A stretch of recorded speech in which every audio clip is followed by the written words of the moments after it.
মুসলমানদেরকে দেশপ্রেমের পরিচয় দিতে হবে না। মুসলমানরা সমান দেশপ্রেমিক। মুসলমানরা সমান দেশপ্রেমিক, এই যে সমস্ত কথাগুলো, এগুলো হচ্ছে রাজনৈতিক প্রোপাগান্ডা। এগুলো হচ্ছে ফ্যাসিস্টরা।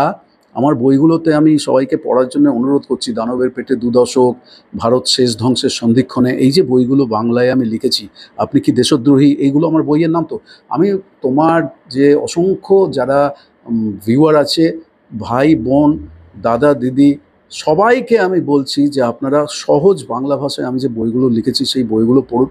হিটলার যখন জার্মানিতে ক্ষমতায় ছিল, বা মুসোলিনি যখন ইটালিতে ক্ষমতায় ছিল, তখন তারা একটা শত্রু শ্রেণী চিহ্নিত করেছিল। হিটলার বলেছিল যে ওদের দেশের সমস্ত রকম সমস্যার জন্য ইহুদিরা দায়ী। সেই ইহুদিদেরকে আমাদের দেশ থেকে তাড়িয়ে দিতে পারলে, তাদেরকে শেষ করে দিতে পারলেই আবার জার্মানি আবার সেই মানে পুরনো গ্লোরিতে, গৌরবের দিনে ফিরে যেতে পারবে। এরা সেই রামরাজ্যের কথাটা মানুষের কাছে একটা স্বপ্নের মতো দেখাচ্ছে, যদিও সেই রামরাজ্যের কথা কারোর জানা নেই, বা তখন সেখানে ঠিক কী ছিল কেউ জানে না। এটার মানে একটা কল্পিত একটা ছবি তাদের সামনে তুলে ধরছে। আমেরিকাতে ডোনাল্ড ট্রাম্প বলছে make America great again. America কবে গ্রেট ছিল? আমেরিকাতে কালোদের ওপর বর্বর অত্যাচার হতো। আমেরিকাতে তাদেরকে কৃতদাসের মতন কৃতদাস করে হাতে পায়ে শিকল বেঁধে তাদেরকে নিয়ে আসা হতো।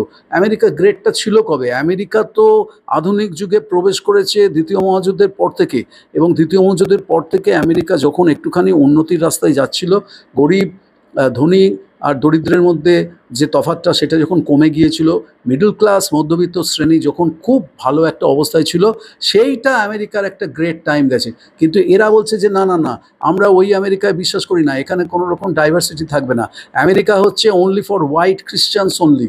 হ্যাঁ, এই যে জিনিসটা, এই যে একটা, ওখানেও সেই একই রাজনীতি চলছে। ওখানে গরিব যে সমস্ত কাগজপত্রহীন যে ইমিগ্রেন্টরা ওখানে কাজ করতে এসছে, কেউ মেক্সিকো থেকে এসছে, কেউ বাংলাদেশ থেকে এসছে, কেউ চীন থেকে এসছে, হ্যাঁ, কেউ ল্যাটিন আমেরিকার অন্যান্য দেশ থেকে এসছে, তাদেরকে শত্রু হিসেবে চিহ্নিত করা হচ্ছে। কারণ ওই ফ্যাসিস্ট শক্তিগুলো সবসময় চায় যে দেশের মানুষের সামনে মেজরিটির কাছে যেন মাইনরিটিকে একটা শত্রু হিসেবে তুলে ধরা যায়, এবং সমস্ত সমস্যার জন্য তাদের ওপর সব দোষ চাপিয়ে দেওয়া যায়। আমেরিকাতে তাই হয়েছে, ইংল্যান্ডে তাই হয়েছে, ভারতে তাই হয়েছে, বাংলাদেশে তাই হয়েছে, পাকিস্তানে তাই হয়েছে। এখন এই খেলাটা সারা পৃথিবী জুড়ে চলছে।